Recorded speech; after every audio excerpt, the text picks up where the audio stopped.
வணக்கம். ஜெம் துளிகள்.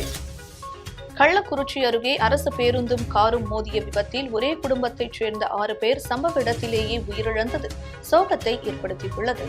சென்னையிலிருந்து அரசு பேருந்து ஒன்று சேலம் நோக்கி நேற்றிரவு சென்று கொண்டிருந்தது. கள்ளக்குறிச்சி அருகே தியாகதுருகம் புறவழி சாலையில் வந்து கொண்டிருந்த போது எதிர்பாராத விதமாக கார் மீது பயங்கரமாக மோதியது. இதில் காரில் இருந்த ஒரே குடும்பத்தைச் சேர்ந்த 3 பெண்கள் உட்பட 6 பேர் சம்பவ இடத்திலேயே உயிரிழந்தனர். இதுகுறித்து தகவல் அறிந்த தியாகதுருகம் போலீசார் சம்பவ இடத்திற்கு விரைந்து வந்து உடனடியாக மீட்பு பணியில் ஈடுபட்டனர். அரசு பேருந்தில் பயணம் செய்து படுகாயமடைந்த 10க்கும் மேற்பட்டவர்களை மருத்துவமனைக்கு அனுப்பி வைத்தனர். காரின் இடிபாடுகளுக்குள் சிக்கியிருந்த 6 பேரின் உடலை மீட்டு பிரேத பரிசோதனைக்காக மருத்துவமனைக்கு அனுப்பி வைத்தனர். முதற்கட்ட விசாரணையில் காரில் இருந்தவர்கள் தாம்பரத்தைச் சேர்ந்தவர்கள் என்றும் விடுமுறைக்காக ஊட்டி சென்றுவிட்டு தாம்பரத்திற்கு திரும்பிக் கொண்டிருந்ததும் தெரியவந்துள்ளது. ஒரே குடும்பத்தைச் சேர்ந்த 6 பேர் உயிரிழந்த சம்பவம் சோகத்தை ஏற்படுத்தியிருக்கிறது. தேமுதிக நிறுவன தலைவர் விஜயகாந்த் மருத்துவ சிகிச்சைக்காக துபாய் புறப்பட்டு சென்றார். தேமுதிக நிறுவனரும் பொதுச் செயலாளருமான விஜயகாந்த் கடந்த 2014ஆம் ஆண்டு நாடாளுமன்ற பொதுத் தேர்தலின் போது உடல்நலக்குறைவு ஏற்பட்டது. அப்போது சிங்கப்பூர் சென்று தற்காலிக சிகிச்சை எடுத்த பின் தேர்தல் நிகழ்ச்சிகளில் கலந்து கொண்டார். இருப்பினும் தேர்தல் முடிந்தவுடன் அவரது உடல்நிலை மேலும் மோசமடைந்ததால் சென்னையில் சிகிச்சை எடுத்துக்கொண்டு முழுமையான சிகிச்சைக்காக சிங்கப்பூரில் உள்ள குயின் எலிசபெத் மருத்துவமனையில் சிகிச்சை பெற்றார். இந்த சிகிச்சைக்கு பிறகு அவரது குரல் பாதிக்கப்பட்டது. தைராய்டு பிரச்சினை, தொண்டையில் இன்ஃபெக்ஷன் மற்றும் சிறுநீரக பிரச்சினை ஆகிய பாதிப்பால் உடல்நிலை மோசமடைந்தது.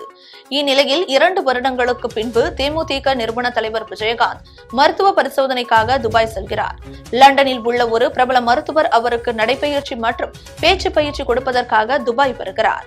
அங்கு அவருக்கு மருத்துவ பரிசோதனை மேற்கொள்ளப்படுகிறது.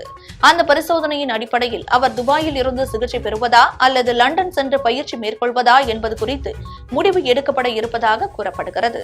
மேலும் சிகிச்சைகளுக்காக அமெரிக்கா செல்ல இருப்பதாகவும் கூறப்படுகிறது. துபாய் செல்லும் விஜயகாந்துடன் அவரது இளைய மகன் சண்முக பாண்டியன் மற்றும் அவரது உதவியாளர்கள் குமார், சோமு ஆகியோரும் துபாய் சென்றனர். முன்னதாக துபாய் செல்லும் நபர்கள் கொரோனா பரிசோதனைக்கு பின்னரே விமான நிலையத்திற்குள் அனுமதிக்கப்படுவார்கள் என்ற நிபந்தனை இருப்பதால் விஜயகாந்த் உட்பட அவருடன் துபாய் செல்லும் அனைவரும் பரிசோதனை எடுத்துக் கொண்டனர். வெளிநாட்டில் படிக்க வைத்து வேலை வாங்கி தருவதாக கூறி அரசு தலைமை ஆசிரியரை மோசடி செய்த ஒரே குடும்பத்தைச் சேர்ந்த 3 பேர் மீது மத்திய குற்றப்பிரிவு காவல்துறையினர் வழக்கு பதிவு செய்துள்ளனர். சென்னை துறைப்பாக்கத்தில் வசித்து வருபவர் பிரகாசி பெல்ட்ரமைன். இவர் மதுரையில் அரசு பள்ளி ஒன்றில் உதவி தலைமை ஆசிரியராக பணிபுரிந்து வருகிறார். இவரது கணவர் ரூபன் பிராங்க்லின் திண்டுக்கல் அரசு பள்ளியில் தலைமை ஆசிரியராக பணிபுரிந்து வருகிறார். சென்னை காவல் ஆணையர் அலுவலகத்தில் பிரகாசி பெல்ட்ரமைன் புகார் ஒன்றை அளித்துள்ளார். அதில் தனது கணவரின் சகோதரர் ஜான் ரிச்சர்ட் மற்றும் மனைவி ஜெயந்தி மற்றும் அவர்களது மருமகன் அஸ்வின் ஆகியோர் சேர்ந்து மோசடி செய்ததாக குற்றம் சாட்டியுள்ளார். அஸ்வின் என்பவர் வெளிநாட்டில் படிப்பிற்கு சீட் வாங்கி கொடுத்து வேலையும் வாங்கி தரும் நிறுவனம் ஒன்றை வெளிநாட்டில் நடத்தி வருவதாக கூறி பணத்தை மோசடி செய்ததாக தெரிவித்துள்ளார். அஸ்வின் என்பவருக்கு வெளிநாட்டு பல்கலைக்கழகங்களில் தொடர்பு அதிகம் இருப்பதாகவும், மேலும் அஸ்வின் மனைவி யுனைடெட் கிங்டமில் மேற்படிப்பு படித்து துபாயில் உள்ள ஒரு நிறுவனத்தில் வேலை பார்ப்பதாக தெரிவித்துள்ளார். வெளிநாட்டில் இருக்கும் மருமகன் அஸ்வினுக்கு பதிலாக இந்தியாவில் ஜான் ரிச்சர்ட் மற்றும் அவரது மனைவி ஜெயந்தி ஆகியோர் மாணவர்களிடம் பணம் வசூலித்து நிர்வாக நடவடிக்கைகளை மேற்கொண்டு வருவதாகவும் தெரிவித்தனர். அதன்படி தனது 2வது மகளுக்கு இங்கிலாந்து அல்லது துபாயில் கல்வியோடு வேலையும் வாங்கி தருவதாக கூறி 2016ஆம் ஆண்டிலிருந்து பல்வேறு காரணங்களை கூறி தவணை முறையில் 1,61 லட்சம் ரூபாய் வாங்கி மோசடி செய்ததாக தெரிவித்துள்ளார். தனது மகளுக்கு கல்வி மற்றும் வேலை வாங்கி தராததால் பணத்தை திருப்பி கொடுக்குமாறு கேட்டபோது துறைப்பாக்கத்தில் உள்ள வீட்டை வாங்கிய பணத்திற்கு பதிலாக எழுதி கொடுப்பதாக தெரிவித்து மீண்டும் மோசடியில் ஈடுபட்டதாகவும் குறிப்பிட்டுள்ளார். மேலும் ஒரே குடும்பத்தைச் சேர்ந்த ஜான் ரிச்சர்ட் மற்றும் ஜெயந்தி அவர்களின் மருமகன் அஸ்வின் ஆகியோர் மீது நடவடிக்கை எடுக்குமாறு புகாரில் தெரிவித்துள்ளார். இதனையடுத்து சென்னை மத்திய குற்றப்பிரிவு காவல்துறையினர் மோசடி செய்த 3 பேர் மீதும் 2 பிரிவுகளின் கீழ் வழக்கு பதிவு செய்து விசாரணை மேற்கொண்டு வருகின்றனர். இதேபோன்று எத்தனை மாணவர்களை மோசடி செய்துள்ளார்கள் என்பது குறித்து விசாரணை நடத்தி வருகின்றனர். நடிகர் சங்கத்திற்கும் தனக்கும் எந்த சம்பந்தமும் கிடையாது என மயிலாடுதுறையில் நடிகர் சரத்குமார் தெரிவித்தார். மயிலாடுதுறை அருகே இளந்தங்குடியில் தனியார் நிகழ்ச்சியில் பங்கேற்க சமத்துவ மக்கள் கட்சியின் தலைவரும் திரைப்பட நடிகருமான சரத்குமார் வருகை தந்திருந்தார். அதனைத் தொடர்ந்து செய்தியாளர்களை சந்தித்தார். அப்போது பேசிய அவர், எப்போதும் பளபளவென ஷேவ் செய்து பளிச்சென காட்சியளிக்கும் தாங்கள் தற்போது தாடியுடன் உலா வருகிறீர்களே, இந்த திடீர் தாடியின் பின்னணி ரகசியம் என்ன என்பது குறித்து செய்தியாளர்கள் கேள்வி எழுப்பினர். அதன் பின்னர் மணிரத்னம் படத்தில் தற்போது நடித்து வருவதாகவும் அந்த படம் முடிவடையும் தருவாயில் உள்ளது என்று தெரிவித்தார்.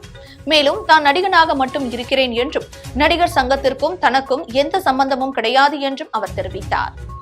உடற்பயிற்சி, நல்ல பழக்க வழக்கங்கள், அளவுக்கு மீறினால் அமிர்தமும் விஷம் என்பதை கடைபிடித்து வருவதால் உடலை ஆரோக்கியமாக வைத்திருக்கிறேன் என்று தெரிவித்தார். ப்ரொடக்ஷன் இறை என்பது கொடைக்கானலில் 30 நாட்கள் படப்பிடிப்பு முடிந்திருக்கிறது. இந்த சூழ்நிலையில் தான் எனக்கு காலில் அடிபட்டனால பொன்னியின் செல்வன் படப்பிடிப்பின் போது கால் நடக்க முடியாத சூழல் உருவாகியது யாருக்குமே தெரியாது. ஏற்கனவே உடைந்து ஒரு எலும்பு என்னுடைய வலது கால் முட்டியில் இருந்து விலகி விட்டதால் அதை உடனடியாக ஆப்ரேஷன் பண்ணணும்னு சொன்னாங்க. அதனால் நான் சென்னையில் மருத்துவமனையில் ஆப்ரேஷன் பண்ணி 1 மாத காலம் ஓய்வெடுக்க வேண்டும் சொன்னார்கள். அப்படி பார்த்தா 26ஆம் தேதி ஆகஸ்ட் 26 தான் நான் பணிக்கு சென்றிருக்க வேண்டும். ஆனால் 5வது நாளே நான் பணிக்கு சென்று விட்டேன் என்பதை நான் சொல்கிறதுனால அது என்னுடைய திமிர் கிடையாது. என்னுடைய உடல்நிலை எனக்கு ஒத்து வந்திருக்கிறது. படப்பிடிப்பு பாதித்து விடுமே என்று என்னுடைய எண்ணம். அவங்க நிர்பந்தப்படுத்தலை. இருந்தாலும் தேதி கொடுத்துட்டு அவங்க நடிக்கணும், எல்லோரும் எனக்காக காத்திருப்பாங்கன்னு சொல்லி மனதைரியத்துடன் மருத்துவர் சொன்னது போல் எழுந்து நடந்து விடலாம், ஓடி விடலாம் என்று சொன்னதன் அடிப்படையில் அவர் மீது நம்பிக்கை வைத்து செயல்பட்டு கொண்டிருக்கின்றேன். ஃபிட்னஸ்க்கு தான் உடற்பயிற்சி தான், நல்ல பழக்க வழக்கங்கள், அளவுக்கு மீறினால் அமிர்தமும் விஷம். அந்த அளவு என்னன்னு என்ன கேட்காது எனக்கு தெரியாது. சேலத்தில் தேசிய அளவில் வெற்றி பெற்ற விளையாட்டு வீரர்களுக்கு பரிசு மற்றும் பாராட்டு விழா நடைபெற்றது. ஹாக்கி விளையாட்டில் தலைசிறந்த வீரர் மறைந்த தயான் சென் பிறந்த நாளை தேசிய விளையாட்டு தினமாக கடைபிடிக்கப்பட்டு வருகிறது. அதன் ஒரு பகுதியாக சேலம் காந்தி விளையாட்டு மைதானத்தில் தேசிய விளையாட்டு தினத்தை முன்னிட்டு தனியார் கல்லூரி சார்பில் சேலம் மாவட்டத்தைச் சேர்ந்த தேசிய அளவில் வெற்றி பெற்ற தடகள வீரர்களுக்கு பாராட்டு விழா நடைபெற்றது. இந்நிகழ்ச்சியில் கூடைப்பந்து விளையாட்டின் இந்திய அணியின் முன்னாள் கேப்டன் ராஜபிரியதர்ஷினி கலந்து கொண்டு வீரர்களுக்கு மரக்கன்றுகள் மற்றும் கேடயங்களை வழங்கி பாராட்டுக்களை தெரிவித்தார். பின்னர் பேசிய ராஜபிரியதர்ஷினி, சேலம் மாவட்டத்தைச் சேர்ந்தவர்கள் இந்திய அணிக்கு விளையாடும் வகையில் பயிற்சி மேற்கொள்ள வேண்டும் என்று தெரிவித்தார். இந்நிகழ்ச்சியில் ஏராளமான கல்லூரி மாணவர்கள் மற்றும் விளையாட்டு வீரர்கள் கலந்து கொண்டனர்.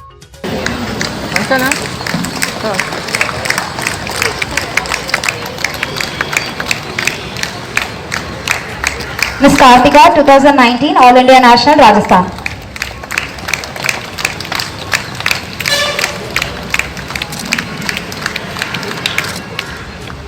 Miss Yam Vidyashri, State Level, Bharatiyar Day, Republic Day, District Level Competition, Mahatma Gandhi Stadium, Salem, position first place, Salem District Boxing Association, Independence Day, position bronze.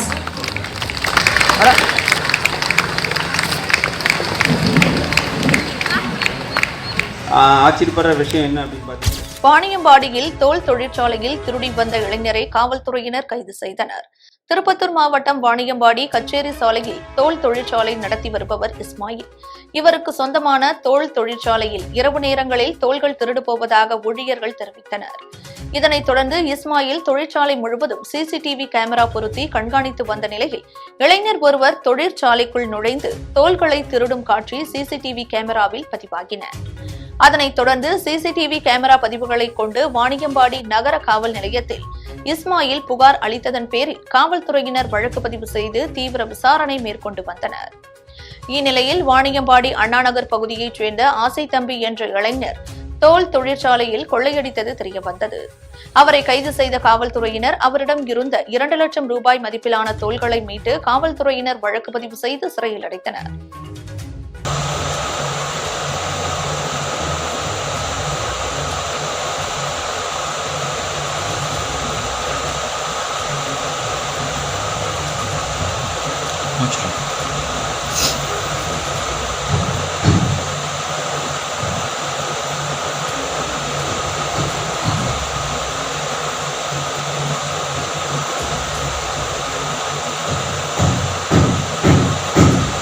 हम अब्बल हैं यहाँ।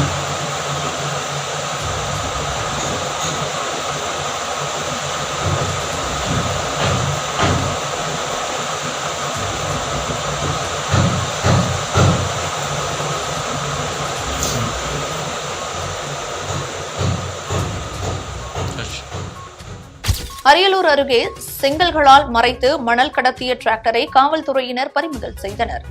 அரியலூர் மாவட்டம் திருமானூர் ஒன்றியத்திற்கு உட்பட்ட ஏலாக்குறிச்சி திருமானூர் சாலையில் காவல்துறை ஆய்வாளர் கோபிநாத் தலைமையில் காவல்துறை உதவி ஆய்வாளர் செந்தில்நாதன் மற்றும் காவல்துறையினர் வாகன சோதனையில் ஈடுபட்டனர். அப்போது அந்த வழியாக செங்கல் ஏற்றி வந்த டிராக்டரை நிறுத்தி சோதனை செய்தனர். அப்போது சில செங்கல்களை அகற்றி டிராக்டருக்குள் பார்த்தபோது மணல் கடத்தி வந்தது தெரியவந்தது. இதையடுத்து டிராக்டர் ஓட்டுநரை பிடித்து விசாரித்தபோது அவர் சுள்ளங்குடி கிராமத்தைச் சேர்ந்த கண்ணதாசனின் மகன் சிவசங்கர் என்பதும், டிராக்டரின் உரிமையாளர் சுள்ளங்குடி கிராமத்தைச் சேர்ந்த கலியபெருமாள் என்பதும், அவர் இந்திய கம்யூனிஸ்ட் கட்சியின் திருமானூர் ஒன்றிய துணைத் தலைவராக இருப்பதும், பல நாட்கள் இதுபோன்று டிராக்டரின் மேல் பகுதியில் செங்கல்களை வைத்து மணல் கடத்தியதும் தெரியவந்தது. இதுகுறித்து காவல்துறையினர் வழக்கு பதிவு செய்து சிவசங்கரை கைது செய்து டிராக்டரை பறிமுதல் செய்தனர். மேலும் கலியபெருமாளை தேடி வருகின்றனர். ரோட்டரி கிளப் கோயம்புத்தூர் வடவள்ளி சார்பில் புதிய உறுப்பினர்கள் அறிமுக விழா நடைபெற்றது.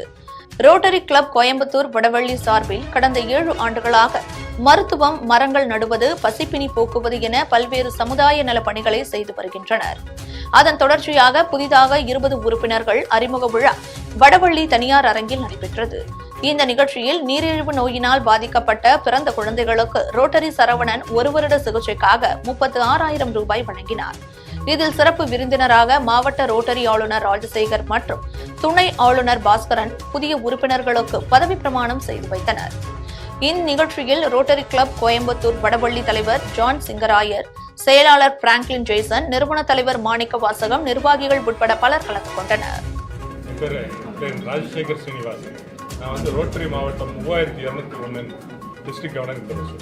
இன்னைக்கு நான் Rotary Club of Coimbatore Vadavalli இந்த ரோட்டரி சங்கத்துக்கு இன்னைக்கு வந்திருக்கேன். இன்னைக்கு இந்த சங்கம் ரொம்ப சிறப்பாக செயல்படுற ஒரு சங்கம். இந்த சங்கத்தில் கோவிட் ஆக்டிவிட்டி, இப்போ நம்ம கோவிட் பேண்டமிக்ல இருக்கோம் இல்லைங்களா, அது கோவிட் ஆக்டிவிட்டிஸ் ரொம்ப நல்லா சிறப்பாக செயல்பட்டுருக்காங்க. 400 பேருக்கு ஃப்ரீயாக வேக்சினேஷன் பண்ணுறதுக்கு உதவியிருக்காங்க. அதே மாதிரி போன வருஷத்தில் போன வருஷம்னா எங்கள் இதில் ஜூன் மாதம் வரைக்கும் அந்த ஆக்சிஜன் பிளான்ட்லாம் தேவைப்படுது இல்லைங்களா, அந்த டயத்தில் நிறையா அதுக்கும் டொனேஷன்லாம் கொடுத்து நாங்கள் எல்லா கிளப்பும் சேர்ந்து பண்ணதில் இந்த கிளப்பு ரொம்ப பெரிய ஒரு பங்கு இருக்குது. இந்த வருஷம் இந்த கழகத்துக்கு இந்த இதுக்கு கிளப்புக்கு ஜான் சிங்கராயருங்கிறவர் தலைவர். இவர் இந்த வருஷம் நம்ம கிரிமட்டோரியத்துக்கு ஆம்புலன்ஸ் கொடுக்குற ஒரு செயல் திட்டத்தை இந்த வருஷம் செயல்படுத்திருக்காங்க. அதுக்கு எல்லாமே ஆல்மோஸ்ட் எல்லாம் முடிஞ்சுது. இந்த 1 மாதத்துக்குள்ள அதை டொனேஷன் பண்ணிடுவாங்க. இது போக மரங்கள் 5000 மரங்கள் நடுறதுக்கு நட்டுருக்காங்க. இது வரைக்கும் நட்டுருக்காங்க, இன்னும் நடுவாங்க. அதே மாதிரி மாடி தோட்டங்கள், ஹெர்பல் கார்டன்ஸ், இது 2மே ப்ரொமோட் பண்ணியிருக்காங்க பெரிய வகையில். டயாலிசிஸ் யூனிட்டும் இந்த வருஷம் இது பண்ண போகிறாங்க. ஒரு ப்ரொபோசல் இவங்க நிறையா பண்ணுறாங்க. இந்த மாதிரி பண்ணுறதுக்கு இவங்களுக்கு மெம்பர்ஷிப் நிறைய வேணும். இவங்க பண்ணுறதை பார்த்துட்டு மெம்பர்களும் நிறைய பேர் சேர்ந்துருக்காங்க. இன்னைக்கு ஸ்பெஷலாக 21 பேர் இன்னைக்கு அவங்க இணைச்சிக்கிறாங்க இந்த ரோட்டரி கிளப். ஸோ இது ஒரு பெரிய அச்சீவ்மெண்ட்டுன்னு தான் சொல்ல முடியும். இவங்க இந்த கிளப் மேலும் நிறைய பேர் சேர்ந்து நிறைய நல்ல திட்டங்கள்லாம் பண்ணணும்னு சொல்லி வாழ்த்தி வாய்ப்புக்கு நன்றி. சென்னையில் பெண்களால் நடத்தப்படும் உணவகத்தில் தமிழக, கர்நாடக மாநிலங்கள் இடையே சுமூக உறவு மேம்பட வலியுறுத்தி ஒரே நேரத்தில் 100 அடி நீள மைசூர் பாகு செய்து சாதனை புத்தகங்களில் இடம்பெற்றுள்ளது. சென்னை அம்பத்தூரில் செயல்பட்டு வருவது உழவன் மெஸ். இந்த உணவகத்தை நடத்தி வரும் உமா மகேஸ்வரி, மேகதாது அணை உட்பட கர்நாடகம், தமிழகம் இடையே உள்ள பிரச்சினைகள் முடிவுக்கு வந்து சுமூக உறவு ஏற்பட வேண்டும் என்பதை வலியுறுத்தி மைசூர் பகுதியைச் சேர்ந்த இனிப்பு வகையான மைசூர் பாகை செய்ததாக கூறினார். 400 கிலோ சர்க்கரை, 350 கிலோ கடலை மாவு, 300 லிட்டர் எண்ணெயை கொண்டு 6 மணி நேரத்தில் தயாரிக்கப்பட்ட இந்த 100 அடி நீள Mysore pak India book of record, Asia book of ரெக்கார்டில் பதிவு செய்யப்பட்டு சாதனை சான்றுகள் உடனடியாக வழங்கப்பட்டன. முன்னதாக இந்நிகழ்ச்சியை பிஜேபி பிரதர்ஸ் உரிமையாளர் சந்தோஷ் குத்துவிளக்கேற்றி துவக்கி வைத்தார். அம்பத்தூரில் உழவன் மெஸ்ன்னு ஒரு மெஸ் மேக்ஸிமம் லேடிஸால் நாங்கள் பண்ணிகிட்ருக்கோம். இந்த மைசூர் பாக் அப்படின்னும் போது நம்ம எல்லாருக்குமே ஒரு சந்தோஷமான ஒரு விஷயம். இந்த மைசூர் பாக்கு 100 அடி பண்ணியிருக்கோம். 400 கிலோ சர்க்கரையும் 350 கிலோவுக்கு மேலே மாவு, கடல மாவையும் யூஸ் பண்ணியிருக்கோம். இதை ஒரு முயற்சியாக தான் 100 அடி பண்ணியிருக்கோம். இது சந்தோஷம் ஐயா, விஜி சந்தோஷம் ஐயாவால் துவக்கி வைக்கப்பட்டிருக்கு. இது எதுக்காக பண்ணியிருக்கோம் அப்படின்னா ஏஷியன் புக் ஆஃப் ரெக்கார்டும் இந்தியன் புக் ஆஃப் ரெக்கார்டுக்காக முயற்சி பண்ணியிருக்கோம். இதோட நோக்கம் என்னன்னா ஜெம் துளிகள் நிறைவடைகின்றன. மீண்டும் துளிகளை காண ஜெம் டிவியை சப்ஸ்கிரைப் செய்யுங்கள். நன்றி, வணக்கம்.